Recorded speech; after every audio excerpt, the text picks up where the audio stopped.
നമസ്കാരം, ലൂസ് ടോക്കിലേക്ക് സ്വാഗതം. നമസ്കാരം.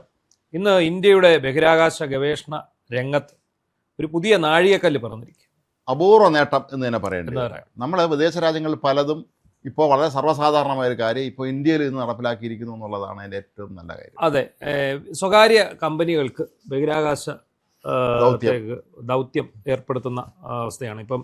ഇന്നിപ്പോൾ വിക്രം-1 എന്ന് പറഞ്ഞ് ഒരു റോക്കറ്റ് സതീഷ് ധവാൻ സ്പേസ് സെൻറ്ററിൽ നിന്നും ശ്രീഹരിക്കോട്ടയിൽ നിന്നും വിക്ഷേപിച്ചിരിക്കുകയാണ്. പിന്നിൽ രണ്ട് യുവ ശാസ്ത്രജ്ഞന്മാരാണ്. അതാണ് നമുക്ക് ഏറ്റവും എന്താ പറയുന്നത്, പ്രതീക്ഷ നൽകുന്ന ഒരു. അതാണ് ISRO ഉണ്ടായിരുന്ന ജോലി രാജിവെച്ചിട്ട് പോയി ഈ സ്വന്തമായി സ്റ്റാർട്ടപ്പ് തുടങ്ങിയതാണ്. അതെ, അവരെക്കുറിച്ച് രണ്ടു വാക്ക് പറയാതെ പോകുന്നത് ശരിയല്ല. കാരണം ഈ പവൻകുമാർ ചന്ദനയും ഒരു നാഗഭരത് ദാഗയും രണ്ടുപേരാണ്.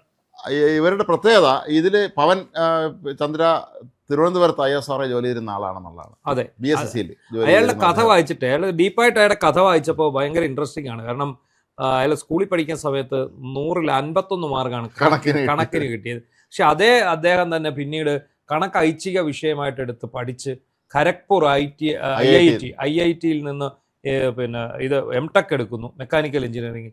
അതിനുശേഷം ക്രയോജനിക് എഞ്ചിനിൻ്റെ കാര്യങ്ങൾ പഠിക്കുന്നു. അങ്ങനെ ISROയിൽ 2007 തോന്നുന്നു ISRO ചെയർമാനായിരുന്ന ശ്രീ ഡോക്ടർ സോമനാഥ് ആയിരുന്നു. അയാളുടെ കീഴിലാണ് ജോലി ചെയ്തത്. ഇന്ന് ഇതിന്റെ വിക്ഷേപണം നടക്കുമ്പോഴും അദ്ദേഹം അവിടെ ഇരിപ്പുണ്ട്. അത് ഓർക്കണം, ഈ 2007 വരുന്ന ഈ പവൻകുമാർ ചന്ദന എന്ന് പറയുന്ന ചെറുപ്പക്കാരൻ 5 വർഷമേ അവിടെ ജോലി ചെയ്യുന്നു. അതെ, അമ്മയുടെ പോലും 2012 കുടുംബത്തോടൊന്നും പറയാതെ ജോലി രാജിവെക്കുന്നു. ജോലി രാജിവെച്ചതിന് ശേഷം എന്തിനു വേണ്ടിയാണ് ചെയ്തതെന്ന് ചോദിച്ചാൽ, സ്വകാര്യ മേഖലയിൽ ബഹിരാകാശ ഗവേഷണം അല്ലെ റോക്കറ്റ് വിക്ഷേപണം എന്ന ഒരു ഐഡിയ ആയിട്ട്. എന്നാൽ അങ്ങനെ ഒരു സംഭവം ഇന്ത്യയിലില്ല. അതാണ് മറ്റു രാജ്യങ്ങളിൽ ഇതുണ്ട്.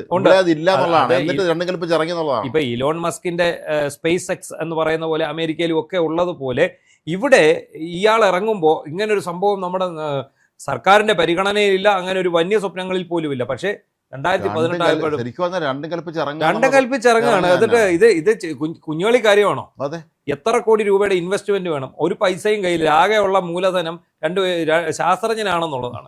അങ്ങനെയാണ് ഹൈദരാബാദിൽ ഈ സ്കൈനെറ്റ് എന്ന് പറഞ്ഞ്, സ്കൈനെറ്റ് എയറോസ്പേസ് എന്ന് പറഞ്ഞ് ഒരു സ്റ്റാർട്ടപ്പ് ആരംഭിക്കുന്നു. സ്കൈനെറ്റ് അല്ല, സ്കൈ റൂട്ട് എയറോസ്പേസ് എന്ന് പറഞ്ഞ് സ്റ്റാർട്ടപ്പ് ആരംഭിക്കുന്നു. ആ സ്റ്റാർട്ടപ്പ് ആരംഭിക്കുക 2018 സ്വകാര്യ മേഖലയുടെ വഴി തെളിയുകയാണ്. അപ്പോഴത്തേക്കും ഇത് എന്നെങ്കിലും ഈ വരുന്ന സമീപ ഭാവിയിൽ ഇങ്ങനെ ഒരു സംഭവം ഇവിടെ ഉണ്ടാകും എന്ന് മുൻകൂട്ടി അറിയാൻ സാധിച്ചാലാണ് ഇവരെ മിടുക്ക്. അല്ല, അത് നമ്മുടെ ജീവിതത്തിൽ പലരുടെയും കാര്യത്തിൽ സംഭവിച്ചിട്ടുള്ള റിസ്ക് എടുക്കാൻ നമ്മളൊക്കെ ഒന്ന് മടിക്കും. കാരണം നമുക്ക് പ്രത്യേകിച്ച് കുടുംബജീവിതമൊക്കെ ആകുമ്പോൾ പലരും ഈ സർക്കാർ ജോലിക്ക് എന്തെങ്കിലുമൊക്കെ പോയിട്ട് അത് അവിടെ അവർ സ്റ്റിക്ക് ഓൺ ചെയ്യാനുള്ള കാരണങ്ങളിലൊന്ന് അവർക്ക് ഇൻസെക്യൂരിറ്റി ഫീലിംഗ് ഉള്ളിൽ കാണും. പിന്നെ ശരിയാവും ഇല്ല എന്നുള്ള ചോദ്യമുണ്ട്. ശരിയായില്ലെങ്കിൽ എന്നുള്ള ചോദ്യം അവിടെ വരും. അതെ, നമ്മളൊക്കെ അങ്ങനെയല്ലേ ചെയ്യത്തുള്ളൂ. നമുക്കൊരു സ്ഥിര വരുമാനം പിടിച്ചാൽ നമ്മളൊരു ഭാഗ്യപരീക്ഷ തയ്യാറാകില്ല. പ്രത്യേകിച്ച് നമുക്ക് മറ്റൊരു നമ്മുടെ പാരമ്പര്യ സ്വത്തില്ല, അല്ലെങ്കിൽ അങ്ങനെ ഒരു കാര്യങ്ങളില്ല. നമ്മൾ ഇതെല്ലാം വിട്ടിട്ട് നമുക്കിപ്പോൾ ഒരു ജോലി വിട്ടിട്ട് മറ്റൊരു സ്വന്തമായിട്ടൊരു ജോലിക്ക് ഇറങ്ങിയാൽ നമ്മളുടെ അവസ്ഥ എന്താകുമെന്നൊരു ഭയം ഉള്ളത് കൊണ്ടാണ് പലരും ഇതിനെ ഇറങ്ങാൻ വേണ്ടി. ഇതുമായി ബന്ധപ്പെടുത്തി പഴയ കാര്യം ഒന്ന് ഓർക്കുമ്പോൾ അമിതാഭ് ബച്ചൻ ഉണ്ടല്ലോ, അമിതാഭ് ബച്ചൻ സിനിമയിൽ അഭിനയിക്കാൻ വേണ്ടി ആദ്യം ചെല്ലുന്നത് K. അബ്ബാസിന്റെ അടുത്താണ്. സാത്ത് ഹിന്ദുസ്ഥാനി എന്നുള്ള സിനിമ എടുക്കുന്നത്. അത് നമ്മുടെ മധുസാറും അഭിനയിച്ചിട്ടുള്ളതാണ്. അപ്പം ചെല്ലുന്നു. അപ്പോൾ K. അബ്ബാസിന്റെ മുന്നിലേക്ക് അദ്ദേഹം ചെല്ലുകയാണ്. അപ്പം സംസാരിച്ച്, നിങ്ങൾ ഇപ്പം എന്ത് ചെയ്യുന്നു എന്ന് ചോദിച്ചു. ഞാൻ BBA കഴിഞ്ഞ് ഞാനൊരു വലിയ കമ്പനിയിൽ ടോപ്പ് എക്സിക്യൂട്ടീവ് ജോലി ചെയ്യുകയാണെന്ന് പറഞ്ഞു. അപ്പോൾ പിന്നെ ഈ നല്ല ജോലി ഉണ്ട്. അല്ല, ഞാൻ ആ ജോലിയും വിട്ടു എന്ന് പുള്ളി പറഞ്ഞു, ഈ സിനിമയിൽ അഭിനയിക്കാൻ വേണ്ടി. അപ്പോൾ ശരിക്കും K. അബ്ബാസ് ഞെട്ടിപ്പോയി എന്നാണ്. ഇത് എന്താ സംഭവം എന്ന് ചോദിച്ചിട്ട്, അപ്പോൾ എന്താണ് നിങ്ങളുടെ പേര്? അപ്പം പേര് പറഞ്ഞപ്പോൾ ഇങ്ങനെ ഈ അടുത്ത ഭാഗം പുള്ളി ഒന്ന് മടിച്ച പോലെ തോന്നി. എന്താണ് ബച്ചൻ? അപ്പോൾ അമിതാഭ് ബച്ചൻ എന്നാണ്. അവിടെ പെട്ടെന്ന് പുള്ളി ചോദിച്ചു, നിങ്ങൾ ഹരിവംശ് റായ് ബച്ചൻ്റെ ആരെങ്കിലും മകനാണോ എന്ന് ചോദിച്ചു. കാരണം വലിയ സാഹിത്യകാരനല്ലേ, കവിയല്ലേ. അപ്പോൾ അത് അതേന്ന് പറഞ്ഞു. അപ്പോൾ ഇതിനെ അറിയാം. അപ്പോൾ പക്ഷെ എന്നാലും വല്ല ഉറപ്പാണ് അന്നത്തെ കാലത്ത് സിനിമയിൽ അഭിനയിക്കാനൊക്കെ.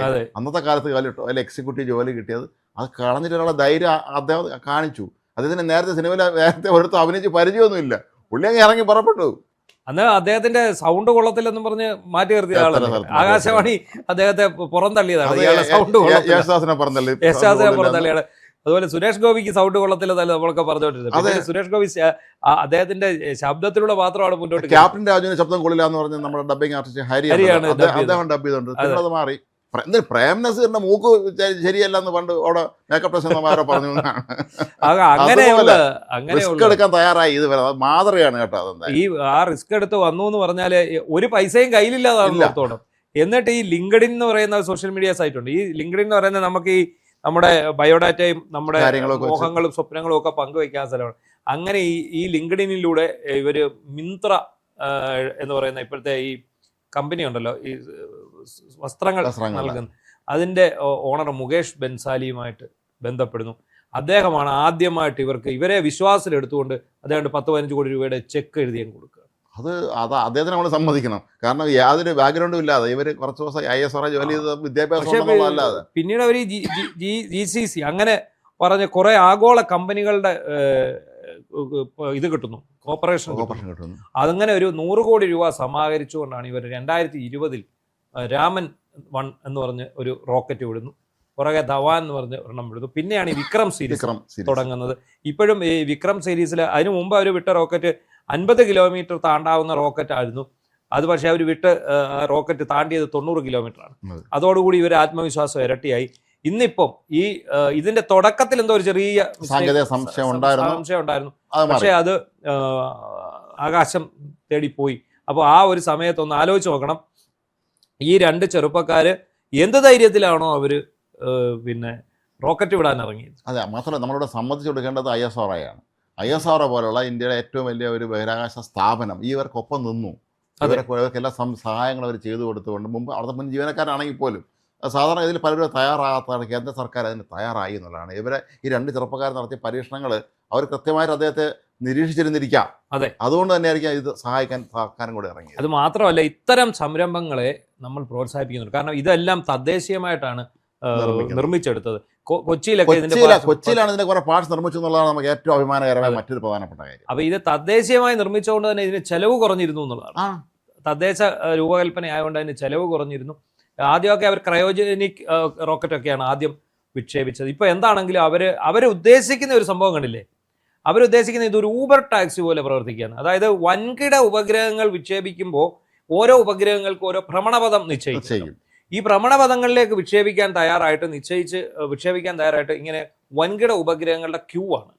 അതായത് നമ്മളൊരു ട്രാൻസ്പോർട്ട് ബസ്സിൽ യാത്ര ചെയ്യുന്ന പോലെയാണ് പരിപാടി എന്ന് പറയുന്നത്. അപ്പൊ ഇവരുടെ ഇത് നമ്മൾ അന്നേരം ഒരു ഊബർ ടാക്സി വിളിച്ചു പോകുന്നു എന്ന് പറഞ്ഞ പോലെ ഇവരിതിന്റെ സൈഡിൽ കൂടെ ചെറുകിട ഉപഗ്രഹങ്ങളുമായിട്ട് നേരെ പിന്നെ ശൂന്യാകാശത്തേക്ക് ബഹിരാകാശത്തേക്ക് പോയി അവിടുത്തെ ഭ്രമണപഥത്തിൽ വിക്ഷേപിക്കുന്നു. കാത്തുനിൽപ്പില്ല, ഊബർ ടാക്സി പോലെ തന്നെ പോകാം എന്നുള്ളതാണ് ഇവരുടെ ഒരു. അല്ല, എനിക്ക് തോന്നുന്നത് നമ്മളൊന്നും കാണൂലായിരിക്കും എങ്കിൽ പോലും ഒരു 50 വർഷം 100 വർഷം കഴിയുമ്പോൾ ഉണ്ടല്ലോ ഇത് നമ്മളെ ഈ സ്പേസും നമ്മുടെ ഭൂമിയും തമ്മിൽ നേരിട്ട് ഇറങ്ങി പിന്നെ അത് രണ്ടും ഒന്നാവുന്നൊരവസ്ഥയിലേക്ക്. ഈ ഇലോൺ മസ്കിനോട് ഇവരെ ഉപമിച്ചപ്പോൾ അവർ പറയുന്നു അങ്ങനെ ഉപമിക്കാൻ പാടില്ല. സ്കൈ റൂട്ട് എന്ന് പറയുന്നത് Indian Skyroot, Indian Elon Musk എന്നൊന്നും നിങ്ങൾ പറയാൻ പാടില്ല. നമ്മൾ നമ്മുടേതായിട്ടുള്ള രീതിയിൽ തന്നെ മുന്നോട്ട് പോകുന്നു. എന്താണെങ്കിലും ഇവരുടെ ഒരു ഇച്ഛാശക്തി, അവരുടെ ഏറ്റവും നമ്മൾ അവർക്ക് കയ്യടി കൊടുക്കേണ്ട ഒരു കാര്യം, ഒന്നുമില്ലാതെ അന്തരീക്ഷത്തിൽ നിന്ന് അവർ ഇത്തരം വലിയൊരു കമ്പനി.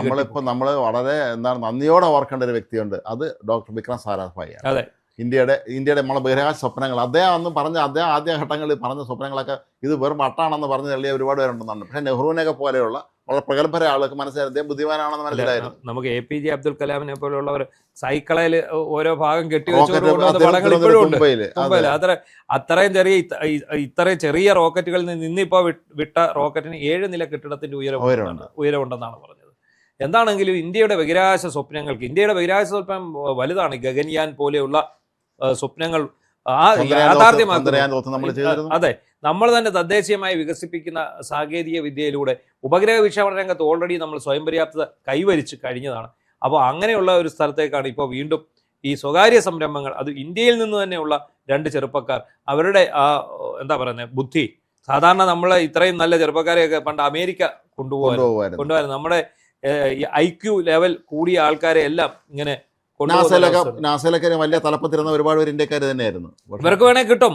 ഇപ്പൊ ഈ ISROയിലോട്ട് വന്ന പുറകെ തന്നെ അവിടെ വന്ന് ഇതിന്റെ പ്രവർത്തനം കണ്ടുപിടിച്ച് പെട്ടെന്ന് വെളിയിലിറങ്ങി ഇങ്ങനെ സ്വന്തമായിട്ടൊരു പരിപാടി സംഘടിപ്പിക്കണമെന്നുണ്ടെങ്കിൽ അത് അസാധ്യ വൈഭവം തന്നെയാണ്. അതുപോലെ അസാധ്യ മേധാശക്തിയുള്ള ആൾക്കാർ തന്നെയാണ്. അതുകൊണ്ട് തന്നെ ഈ സ്കൈ റൂട്ട് എയറോസ്പേസ് നമ്മുടെ ഭാവി ചരിത്രം തന്നെ തിരുത്തി എഴുതും എന്ന് എങ്ങനെയാണോ വിക്രം സാരാഭായ് ഇവിടെ റോക്കറ്റ് വിക്ഷേപണ കേന്ദ്രം തുടങ്ങി അത് വളർന്ന് ഇത്രത്തോളം പന്തലിച്ചത്, അതേപോലെ തന്നെ ഈ സ്വകാര്യ മേഖലയിലേക്ക് ഈ മത്സരം കടുക്കും. അന്ന് ഈ തുടങ്ങിയ കാലത്ത് ആളൊക്കെ നമ്മുടെ നാട്ടുകാർക്ക് ഒരു ധാരണയിൽ ഇതെന്താ സംഭവിക്കുന്നതാണ്. അപ്പോൾ ആ വിക്രം സാരാഭായ് നേരിട്ട് അന്ന് ഡോക്ടർ അബ്ദുൽ കലാമിനൊക്കെ പോലെയുള്ള ചെറുപ്പക്കാരാണ്, അവരെല്ലാവരും കൂടെ ഉണ്ട്. ഇവർ തുമ്പ പോലെയുള്ള കുറച്ചൊരു കടലോര മേഖലയാണ്. അപ്പോൾ അവിടെ ഒരു പള്ളി ഉണ്ടായിരുന്നു. അപ്പോൾ ഈ പള്ളിയും കൂടെ ഭൂമി എടുക്കുമ്പോൾ പള്ളി ഇതിലോട്ട് വരും. പക്ഷേ ആ പള്ളി അധികൃതർ ഒരു എതിർപ്പും പ്രകടിപ്പിച്ചില്ല. ശരിക്കും ഈ പള്ളിയാണ് ആദ്യത്തെ അവർ ഓഫീസായിട്ട് എന്തൊക്കെ അവർ വിട്ടുകൊടുത്തു. അദ്ദേഹത്തിന്റെ പേര് അന്ന് ഇവിടെ പിന്നീട് ബിഷപ്പൊക്കെ ആയിരുന്ന ബിഷപ്പ് പെരേര ഹാളുണ്ടല്ലോ, അതിന്റെ പെരേര മുഴുവൻ പേര് ഞാൻ പറഞ്ഞു, ബിഷപ്പ് പെരേര, അദ്ദേഹം അച്ഛനായിരുന്നു. അവരെല്ലാവരും കൂടെ അവരെ സ്വന്തം മനസ്സാൽ അവർ പള്ളി വരെ വിട്ടുകൊടുത്തത് ഇത്രയും വലിയൊരു ഗവേഷണ കേന്ദ്രം വരുന്നതിന് വേണ്ടി. അപ്പോൾ അത്രയും നമ്മൾ കേരളീയർ അന്ന് അതിനു വേണ്ടി നിന്നു. എന്തൊക്കെയാണ് ഭാവിയിൽ സംഭവിക്കുന്നതെന്ന് എല്ലാവരും ആകാംക്ഷയോടെ ഉണ്ടായിരുന്നു. പക്ഷേ ഇന്നിപ്പോൾ നോക്ക്, തിരുവനന്തപുരത്ത് തന്നെ VSSC ഉണ്ട്, വിക്രം സാരാഭായ് സ്പേസ്. ഞങ്ങളുടെ നാട്ടിൽ നെടുമങ്ങാട്ട് LPSC ഉണ്ട്, ISROയുടെ തന്നെ അവരുടെ മറ്റൊരു കേന്ദ്രമുണ്ട്. തിരുവനന്തപുരത്ത് തന്നെ പലതുണ്ട്. മഹേന്ദ്രഗിരിയിൽ കന്യാകുമാരി ജില്ലയിൽ ഉണ്ട്. തിരുവനന്തപുരം കന്യാകുമാരി ജില്ല നമ്മുടെ തൊട്ടടുത്ത് അതുണ്ട്. അപ്പോൾ ഇതൊരു വലിയ പ്രസ്ഥാനമായി വളർന്നു. അതുകൊണ്ട് തന്നെ നമുക്ക് ഇതും ഈ അവരുടെ തുടങ്ങിയ ഒരു പ്രസ്ഥാനം ഇത് ഒരുപാട് പേര് ഇത് പ്രചോദനം ഉൾക്കൊണ്ടുകൊണ്ട് നമ്മുടെ നാട്ടിൽ വലിയ വ്യവസായ ഗ്രൂപ്പുകൾക്കല്ലേ തുടങ്ങാന്നുള്ളത്. അല്ല, ഇതിലേക്ക് വിദേശ നിക്ഷേപം വരത്തില്ല. അതാണ് ഇനി ഏറ്റവും പ്രധാനമായിട്ട് നമ്മൾ കാണേണ്ടത്. ഈ ഒരു സംഭവത്തിൽ ഇതുകൊണ്ട് ഭാരതത്തിനുണ്ടാകുന്ന നേട്ടം എന്താണ്? വിദേശ നിക്ഷേപം വരും ഈ മേഖലയിലേക്ക്. ഇവിടെ തന്നെയുള്ള തദ്ദേശീയമായി ഉൽപ്പാദിപ്പിക്കുന്ന ഇവർക്ക് വേണ്ടി ഇതിൽ നിക്ഷേപിക്കാൻ തയ്യാറായിട്ട് വിദേശ കമ്പനികൾ വരും. ഇനി ഇലോൺ മസ്ക് വന്നുകൂടുന്നില്ല, അങ്ങനെയൊക്കെയുള്ള കാര്യങ്ങൾ ഉണ്ടാവും. എന്താണെങ്കിലും ശരി, ഇന്ത്യക്ക് ഏറെ അഭിമാനിക്കാം. സ്വകാര്യ മേഖലയാണെങ്കിൽ പോലും രണ്ട് ഇന്ത്യക്കാരാണ് അതിന് പിന്നിൽ എന്നുള്ളത് നമ്മൾ മലയാളികൾ ചെയ്യേണ്ടത്, നമ്മൾ കേരള സർക്കാർ ചെയ്യേണ്ടത് ഈ രണ്ടുപേരെയും വിളിച്ചു വരുത്തി തിരുവനന്തപുരത്ത് ഒരു ചടങ്ങ് വെച്ച് ആദരിക്കുകയാണ്. ഒരാൾ തിരുവനന്തപുരത്ത് ജോലി ചെയ്യുന്ന ആൾ കൂടെയാണ്. അപ്പൊ അങ്ങനെ നോക്കുമ്പോൾ എല്ലാം കൊണ്ട് നമ്മളെ ഇന്ത്യയുടെ അഭിമാനം ഉയർത്തിയവരാണ് ഇവരൊക്കെ.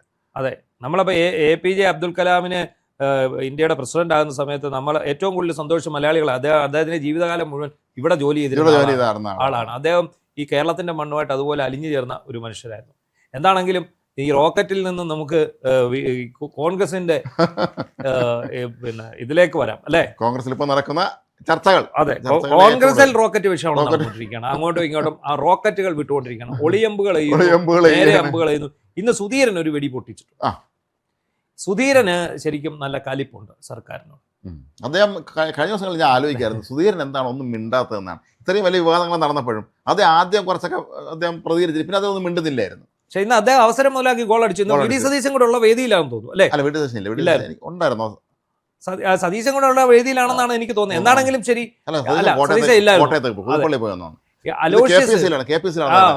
അലോഷ്യസ് സേവ്യറെ വിളിച്ച് അദ്ദേഹത്തിന്റെ നിലപാടുകളെ പ്രശംസിച്ചുകൊണ്ട് ചേർത്ത് പിടിച്ചുകൊണ്ട് സുധീരൻ പ്രസംഗത്തിന്റെ സമയത്ത്, കാരണം നിലപാടുകൾ എവിടെയാണെങ്കിലും ഉറക്കെ പറയണം എന്നാണ് അദ്ദേഹം പറഞ്ഞത്.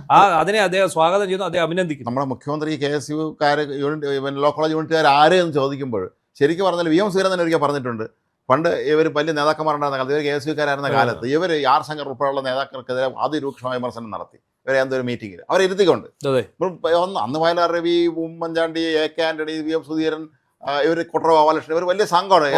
ഒക്കെ ഉണ്ട്. അപ്പോൾ ഈ ചെറുപ്പക്കാർ അന്നത്തെ കാലത്ത് നമുക്കറിയില്ല, അന്ന് മുതിർന്നവരിക്കുമ്പോൾ ചെറുപ്പക്കാർ വിമർശിക്കുക എന്ന് പറഞ്ഞാൽ അത് സഹിക്കാൻ പറ്റാത്തതാണ്. ഇവർ ആഞ്ഞടിച്ചു. അത് കഴിഞ്ഞപ്പോൾ ആ യോഗം കഴിഞ്ഞ് ഇറങ്ങി വന്നപ്പോൾ R ശങ്കർ ഇവരെ വിളിച്ച് പ്രത്യേകം അഭിനന്ദിച്ചു എന്നാണ്. നിങ്ങൾ പറഞ്ഞത് ശരിയാണെന്ന് അദ്ദേഹം പറഞ്ഞു. നിങ്ങൾ പറഞ്ഞത് ശരിയാണ്.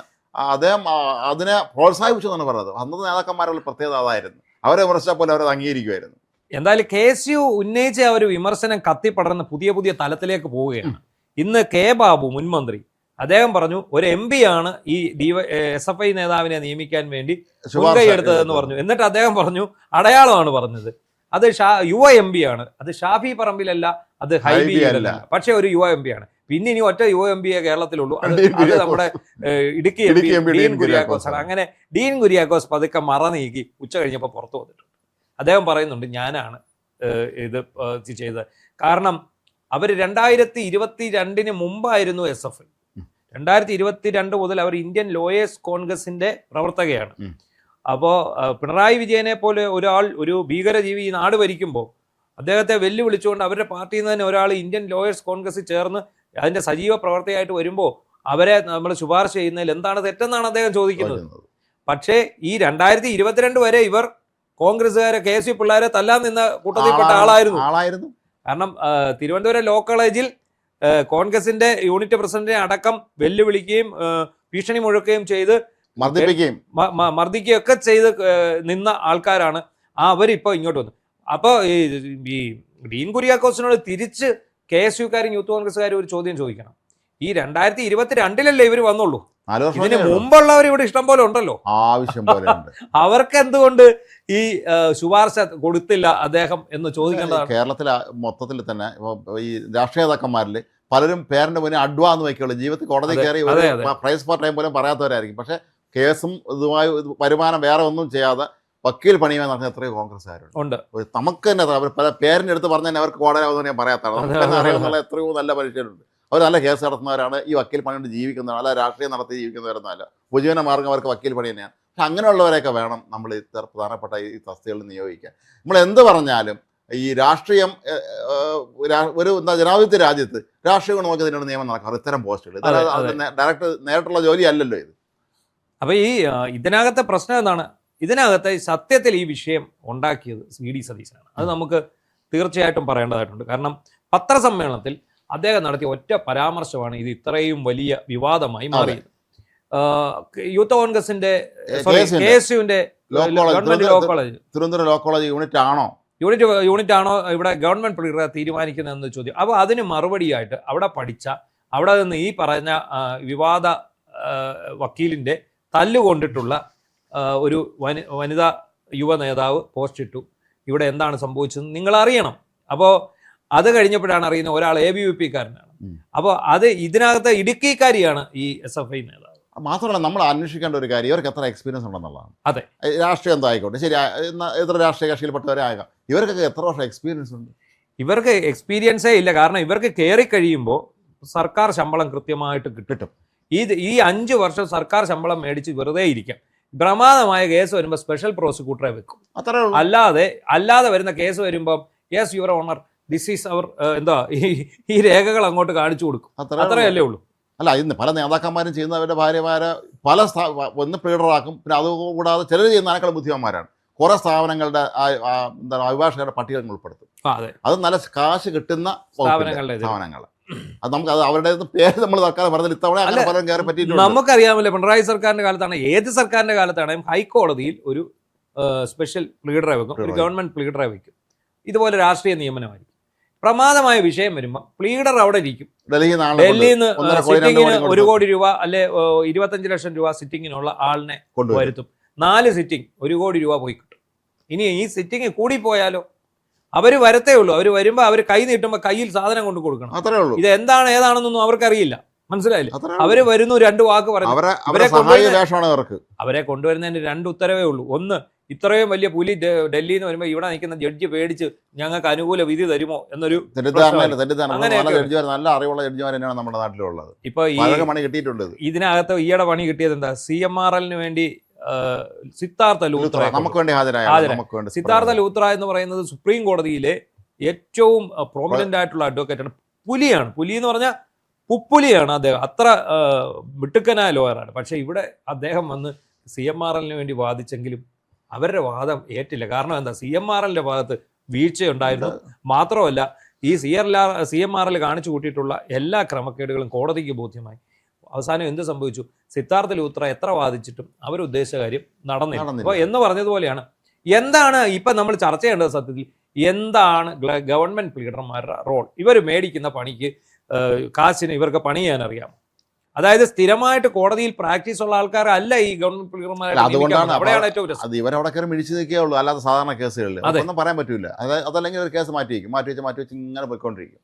എന്തായാലും ഈ ഇന്നത്തെ സുധീരന്റെ കൂടെ പ്രസ്താവനയോടുകൂടി ഇന്ന് ഇതിനൊരു പുതിയ മാനം കൂടി കൈവന്നിരിക്കുകയാണ്. ഇപ്പൊ സുധീരന് പിന്നെ കലിപ്പുണ്ട്. സുധീരൻ 2 കത്ത് കൊടുത്തു. ആ കത്തിന്റെ വിവരവും ഇല്ല, വെള്ളിയാഴ്ചയില്ല, ഒന്നുമില്ല. അത് ചവറ്റ് കൊട്ടെ കീറിയിട്ടോ. അതിനെക്കുറിച്ച് ഇപ്പോൾ ആരും സംസാരിക്കുന്നില്ല. ഓർക്കുന്നില്ലേ? ഈ സർക്കാർ അധികാരത്തിലേറ്റതിന് തൊട്ട് പിന്നാലെ അദ്ദേഹം കൊടുത്ത ആദ്യ കത്ത് വെള്ളാപ്പള്ളി നടേശനെതിരെ അന്വേഷണം നടത്തണം എന്നുള്ളതായിരുന്നു. KK മഹേശൻ എന്ന് പറയുന്ന കണിച്ചുകുളങ്ങര യൂണിയൻ സെക്രട്ടറിയുടെ ആത്മഹത്യയിൽ ഒരു അന്വേഷണം നടത്തണം, കൃത്യമായ അന്വേഷണം, ക്രൈംബ്രാഞ്ച് അന്വേഷണം വേണം എന്ന് പറഞ്ഞുള്ള കത്തായിരുന്നു. അതിന് പിന്നാലെ അദ്ദേഹം മദ്യനയത്തിനെതിരെ ഒരു കത്തൂടെ കൊടുത്തു. ഈ 2 കത്തും മേടിച്ച് സതീശൻ പോക്കറ്റിൽ വെച്ചിട്ടുണ്ട്. ഇതുവരെ അതിനകത്ത് ഒരു അനക്കമുള്ള കഴിഞ്ഞ ദിവസം വി ഡി സതീശൻ പറഞ്ഞു എന്നെ ശാസിക്കാനുള്ള അവകാശം അദ്ദേഹത്തിനുണ്ട്. നേതാവാണ്, അതിനുണ്ട്. കാരണം സതീശനെ മുഖ്യമന്ത്രിയാക്കാൻ വേണ്ടി പറഞ്ഞവരിൽ ഒരാൾ പുള്ളിയാണ്. ഇപ്പൊ പുള്ളിക്ക് തന്നെ അത് പണിയായി മാറി എന്നുള്ളതാണ് ഏറ്റവും വലിയ കോമഡിയായിട്ട് വന്നിരിക്കുന്നത്. എന്താണെങ്കിലും KSU ഒട്ടും മുന്നോട്ട്. പക്ഷേ ഇവിടെ നമ്മൾ ശ്രദ്ധിക്കേണ്ട ഒരു കാര്യം എന്താണെന്ന് അറിയാമോ? ഈ ഇത്തരം ഒരു വിഷയം ഉണ്ടാകുമ്പോൾ അത് സ്വാഭാവികമാണ്. ജനാധിപത്യ പ്രസ്ഥാനമാണ്, CPM പോലെയല്ല, അതുകൊണ്ടാണ്. പക്ഷേ പാർട്ടിയും സർക്കാരും തമ്മിൽ ഏകോപനമില്ല. കാരണം KPC പ്രസിഡന്റ് മന്ത്രിയാണ്. അതെ, KPC പ്രസിഡന്റ് യൂത്ത് KSU കത്തയച്ചിട്ടുണ്ട്, പരാതി അയച്ചിട്ടുണ്ട്. അതിന് ആര് നടപടിയെടുക്കും? അയാളിപ്പം KPCC പ്രസിഡന്റ് ഇപ്പം നടപടി എടുക്കാൻ പറ്റുമോ? VD സതീശനെതിരെ പറ്റത്തില്ല. VD സതീശൻ ഇപ്പോൾ KPCC വൈസ് പ്രസിഡന്റോ KPCC സെക്രട്ടറിയോ ഒന്നും അല്ലല്ലോ. അദ്ദേഹം കേരളത്തിന്റെ മുഖ്യമന്ത്രിയാണ്. സണ്ണി ജോസഫ് ആരാണ്? കേരളത്തിലെ വൈദ്യുതി മന്ത്രിയാണ്. മുഖ്യമന്ത്രിയുടെ കീഴിലുള്ള 21 മന്ത്രിമാരിൽ ഒരാൾ മാത്രമാണ്. 20 ടീച്ചറിന് പരാതി എടുത്തിട്ട് ഹെഡ് മാസ്റ്റർ നടപടിയെടുക്കാൻ പറയുമ്പോൾ അത്രേ ഉള്ളൂ. ഒന്നും സംഭവിക്കാൻ പോണില്ല അവിടെ. ഇതാണ് ഇത് ഒരു കോൺഗ്രസ് ഒരു സംഘടന എന്നുള്ള നിലയിൽ ഭരണം കിട്ടിക്കഴിഞ്ഞാൽ പിന്നെ ഇവർ സംഘടന എന്നുള്ള കാര്യം വിട്ടുപോകും. അത്രേ ഉള്ളൂ. വളരെ അപൂർവം പേര് KPC പ്രസിഡന്റ് ആയിരുന്ന കാലത്ത് മാത്രമാണ് സംഘടന കൃത്യമായി ഇടപെടുകയും സർക്കാരും സംഘടന നമ്മളുടെ ഏകോപനം ഒന്നായി കൊണ്ടുപോവുകയൊക്കെ ചെയ്ത് അങ്ങനെ മാത്രം മുന്നോട്ട് പോകാൻ കഴിയുള്ളൂ. CPM-ല് പിണറായി മുഖ്യമന്ത്രി ആകുന്നത് വരെയും കൃത്യ ഒരു പാർട്ടി സർക്കാർ ഏകോപനം തന്നെയാണ്. അത് കഴിഞ്ഞപ്പോൾ പിന്നെ പിണറായി എല്ലാമായി ഞാൻ തന്നെ. അല്ല, ഇതുപോലെ തന്നെയാണ് ഇതാകുന്നിടം വരെ സതീശനും ഇങ്ങനെയൊക്കെ തന്നെയായിരുന്നു. പക്ഷെ ഇപ്പൊ സതീശൻ പിണറായി ലൈനായി. അവിടെയാണ് പ്രശ്നം. സതീശൻ ഇപ്പൊ പിണറായി ലൈനാണ്. അതൊരു ഒരിക്കലും നല്ലതല്ല. അത് ഇപ്പോഴും നമ്മൾ പറയുന്നു. KSUക്കാർക്ക് എന്താണ് പ്രശ്നം? KSUക്കാരെ അധിക്ഷേപിച്ചു, അപമാനിച്ചു. ഇപ്പൊ അതിന് അലോഷ്യസ് സേവിയർ പഴയ SFI-കാരനായിരുന്നു എന്ന് പറഞ്ഞ് ആണ് വരുന്നത്.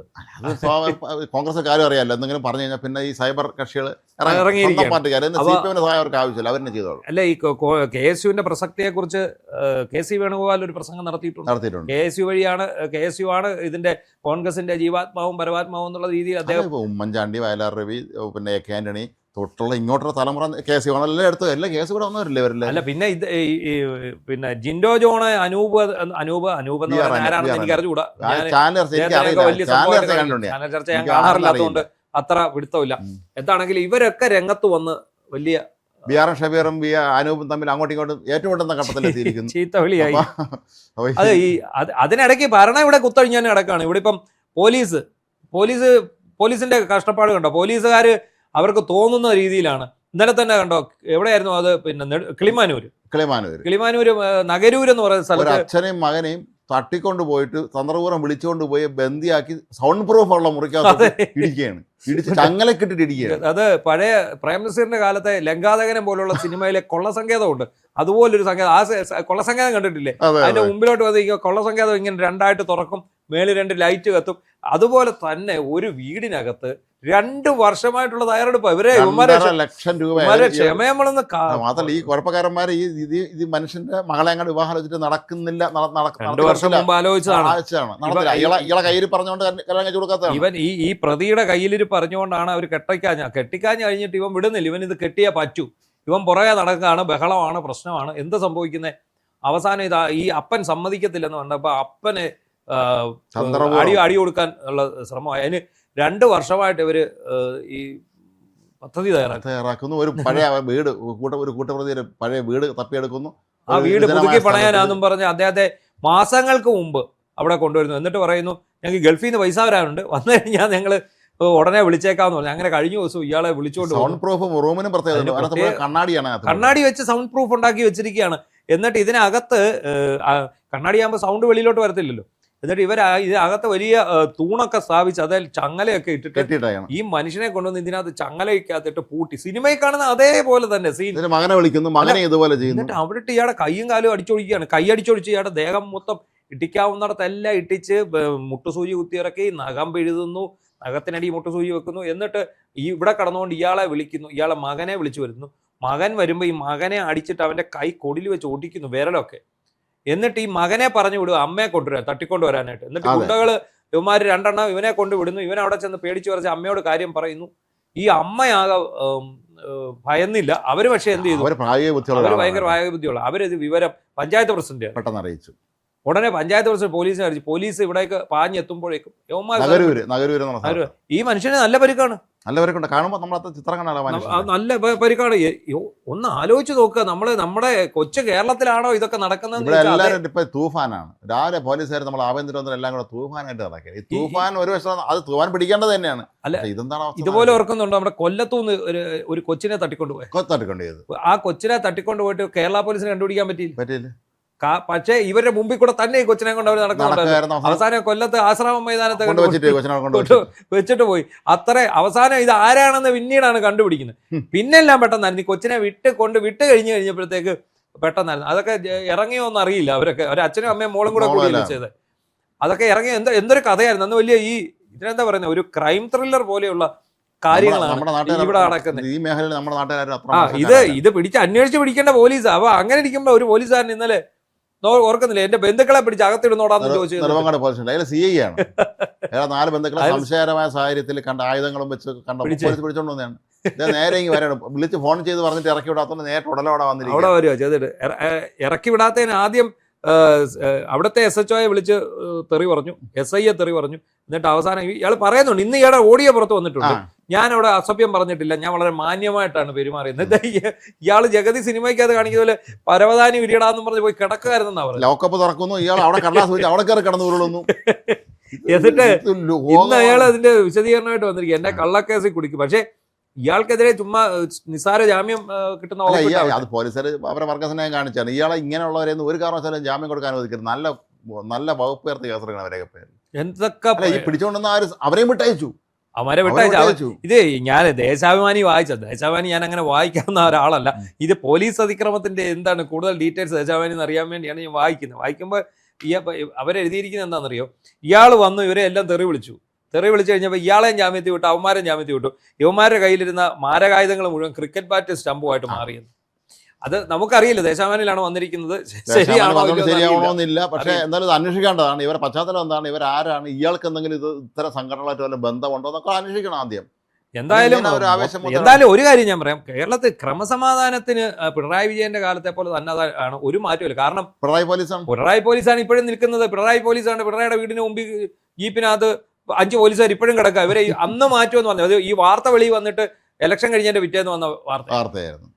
അന്ന് വന്ന വാർത്ത ഇതുവരെ അവരെ മാറ്റി. അവരിപ്പോഴും നരകജീവിതം നയിക്കുക. ഇവിടെ നമ്മുടെ മന്ത്രി രമേശ് ചെന്നിത്തല ഓപ്പറേഷൻ തൂഫാനും ഒക്കെ ആയിട്ട് പോകുന്നു. ഇവിടെ പോലീസുകാരുടെ സ്ഥലം മാറ്റത്തെക്കുറിച്ചൊന്നും ചെയ്തില്ല. ക്രമസമാധാനം കംപ്ലീറ്റ് തകർന്ന് തരിപ്പണമായിരിക്കുകയാണ്. ADGPയെ രക്ഷിക്കാനുള്ള ശ്രമം വേറെ ഭാഗത്ത് നടക്കുന്നു. അങ്ങനെ നടക്കുന്നു, എല്ലാം കൊണ്ടും കൊള്ളാം. അതിനിടയ്ക്കാണ് ഇപ്പം പിണറായി വിജയന്റെ മകൾ വീണ തൈക്കണ്ടിയുടെ സകലമാന സ്വത്തും അറ്റാച്ച് ചെയ്യാനുള്ള നടപടി അന്തിമ ഘട്ടത്തിലേക്ക് ED വരുത്തിയിരിക്കുകയാണ്. അത് അറിയപ്പെടുന്ന സ്വത്ത്, അതെ, അവരുടെ പേരിലുള്ള സ്വത്ത്. അതെ, അവരുടെ പേരിലുള്ള പിന്നെ പിണറായിയിലുള്ള 2 സർവേ നമ്പറിലുള്ള സ്ഥലങ്ങൾ, അത് പിണറായി വിജയന്റെ വീടിനോട് ചേർന്ന സ്ഥലവും പരിശോധിച്ചിട്ടുണ്ട്. ഇപ്പൊ തൽക്കാലം മകളുടെ ആയിരിക്കും കൊണ്ടുപോകുന്നത്, പിറകെ അപ്പനെ കൊണ്ടുപോകായിരിക്കും അല്ലേ, കൊണ്ടുപോകായിരിക്കും. ഇത് വീടാരുടെ പേരാണെന്ന് നമുക്ക് അറിയില്ലല്ലോ. എന്തായാലും EDക്ക് സൂചന കിട്ടിയിട്ടുണ്ട്. ഇത് കോഴപ്പണമാണെന്നുള്ള കാര്യത്തിലേക്ക് സൂചന വന്നു. ഇത് കള്ളപ്പണം വെളുപ്പിച്ചതല്ല, നിയമപരമായിട്ട് തന്നെ കോഴപ്പണം. അത് എന്ത് മനോഹരമായ ആചാരമാണെന്ന് നോക്കി. വളരെ മനോഹരമായിട്ടൊരു കമ്പനി ഉണ്ടാക്കി, ആ കമ്പനി വഴി അപ്പനുള്ള കോഴപ്പണം മകളുടെ പേര് കമ്പനി ഉണ്ടാക്കി അതിലോട്ട് നിക്ഷേപിക്കും. ബുദ്ധി ഉപദേശം ശിവശങ്കർ ഇത് പിടി വീഴുന്ന എന്തിനോ മാത്രം പഠിപ്പിച്ചു കൊടുത്തിട്ടില്ല. അതുകൊണ്ടാണ് ഈ വീണ തൈക്കണ്ടിക്ക് ED പോയിരുന്നപ്പോഴും അവർ ചോദിക്കുന്ന ചോദ്യത്തിന് ഉത്തരം പറയാൻ പറ്റാത്ത. അല്ല, അഭിമന്യുവിന് പറ്റിയ പോലുണ്ട്. അദ്ദേഹം ഇത് പത്മവ്യൂഹം ഭേദിച്ച് അകത്ത് കയറി യുദ്ധം ചെയ്യാനേ പറഞ്ഞുള്ളൂ. എങ്ങനെ ഇറങ്ങിപ്പോകാൻ പറ്റുമെന്ന് പഠിച്ചില്ല. അതിനു മുമ്പ് ഭാര്യ ഉണർന്നു പോയി. അതാണ് സംഭവം. അപ്പം അങ്ങനെ പറ്റിപ്പോയതാണ്. എന്താണെങ്കിലും ശരി, ഇപ്പോൾ വീണ തൈക്കണ്ടിയുടെ 2.78 കോടിയാണ് CMRL നിന്നുള്ള കോഴ. ആ കോഴയിൽ 1.5 ലക്ഷം രൂപയുടെ ഒരു അക്കൗണ്ട് മാത്രമാണ് മരവിപ്പിച്ചിരിക്കുന്നത്. 130 കോടി രൂപയുടെ അക്കൗണ്ട് മൊത്തം മരവിപ്പിച്ചിട്ടുണ്ട് ഇവന്മാരുടെ ഈ കമ്പനിയുടെ. പിന്നെ അതുപോലെ തന്നെ കർത്തയുടെയും ഭാര്യയുടെയും മക്കളുടെയും ഡയറക്ടർ ബോർഡ് അംഗങ്ങളുടെ എല്ലാം മരവിപ്പിച്ചിട്ടുണ്ട്. ഇനിയിപ്പോൾ ഇതിനകത്ത് ഏറ്റവും കൂടുതൽ പ്രധാനപ്പെട്ട ചോദ്യം പിണറായി വിജയനിലേക്ക് ED എത്തുമോ എന്നുള്ളതാണ്. പിണറായി വിജയനിലേക്ക് ED എത്തും, പിണറായി വിജയനിലേക്ക് ED ചോദ്യം ചെയ്യുമെന്നുള്ളത് ഓൾറെഡി വന്നു കഴിഞ്ഞാണ്. പക്ഷേ EDക്ക് ആ പഴയ ഒരു സ്പീഡ് ഇപ്പം കാണുന്നില്ല. അതൊരു ചെറിയ സംശയമുണ്ട്. വീണ്ടും എന്താണ്, ശക്തികൾ ഇടപെട്ടോ, അന്തർധാര ഉണ്ടായോ, നാഗ്പൂരിൽ നിന്ന് ഇടപെടൽ ഉണ്ടായോ എന്നൊരു സംശയമുണ്ട്. കാരണം നാഗ്പൂരുമായിട്ട് നല്ല ബന്ധത്തിലാണ് പിണറായി വിജയൻ എന്നാണ് നമുക്ക് കിട്ടിയ വിവരം. MRS കുമാറിന്റെ കാര്യത്തിലാണെങ്കിലും പിണറായിയുടെ കാര്യത്തിലാണെങ്കിലും ഒക്കെ ഇപ്പോൾ അല്പം ഒരു മന്ദഗതി കാണുന്നുണ്ട് നമ്മൾ. അതെ, അപ്പോൾ ഇതിനകത്ത് വീണ തൈക്കണ്ടിയുടെ സ്വർണവും സ്ഥലവും മറ്റും അറ്റാച്ച് ചെയ്യുന്നു. വീണ തൈക്കണ്ടി അടക്കമുള്ളവരുടെ രഹസ്യ വിവരങ്ങൾ കൂടുതൽ പുറത്തേക്ക് വരുന്നു. അങ്ങനെ വന്നു കഴിയുമ്പോൾ ഇത് കൈക്കൂലിയാണ് എന്ന് സ്ഥിരീകരിച്ച് ED ഇത് അറ്റാച്ച് ചെയ്ത് കഴിഞ്ഞാൽ എന്തായിരിക്കും ഇവിടുത്തെ പ്രതികരണം? പിണറായി വിജയൻ എന്ത് പറയാൻ കഴിയും? അത് നമ്മൾ ഇറങ്ങുകയില്ലെന്ന് ഇനി പറയാൻ പറ്റില്ല. ഇങ്ങനെ രാജിവെക്കണ്ടേ? ഇത് ഇല്ല. അറ്റാച്ച് ചെയ്താൽ ഇത് കൈക്കൂലിയാണെന്ന് ഉറപ്പായില്ലേ? അതുകൊണ്ടായിരിക്കും വിശാല സംസ്ഥാന കമ്മിറ്റി സെപ്റ്റംബറിലേക്ക് മാറ്റി വെച്ചത്. രാജിവെച്ചവനെ കുഴപ്പമില്ല, പിന്നെ വിശാല കമ്മിറ്റി കൂടണ്ട, പിന്നെ കമ്മിറ്റിയുടെ ആവശ്യമില്ല. ഇപ്പൊ എല്ലാവരുടെ ആവശ്യം ഒന്നേ ഉള്ളൂ, പിണറായി വിജയൻ 2 പേഴ്സിനെ എടുത്ത് ദൂരെ കളയണം, അത്രേ ഉള്ളൂ. അപ്പൊ അങ്ങനെ കളയണമെങ്കിൽ ഇനി ഇതൂടെ വരണം, അതേ ഉള്ളൂ. എന്താണെങ്കിലും ശരി, വീണ തൈക്കണ്ടിയുടെ വീട്ടിലെ റെയ്ഡ് വിവരങ്ങൾ ഇനിയിപ്പോൾ റെയ്ഡിനെ തുടർന്നുള്ള കാര്യങ്ങൾ അതിവേഗം നീങ്ങിക്കൊണ്ടിരിക്കുകയെന്നാണ് വിവരമാണ് ലഭിച്ചുകൊണ്ടിരിക്കുന്നത്. പ്രേക്ഷകർക്കൊക്കെ ഇത്തരം ഒരു വിവരങ്ങൾ കേൾക്കുന്നത് വളരെ സന്തോഷമാണെന്നറിയാം. ആ സന്തോഷം നിലനിർത്തിക്കൊണ്ട് തന്നെ എന്നാൽ ഇന്നത്തെ ലൂസ് ടോക്ക് സമാപിക്കുന്നു. നന്ദി, നമസ്കാരം.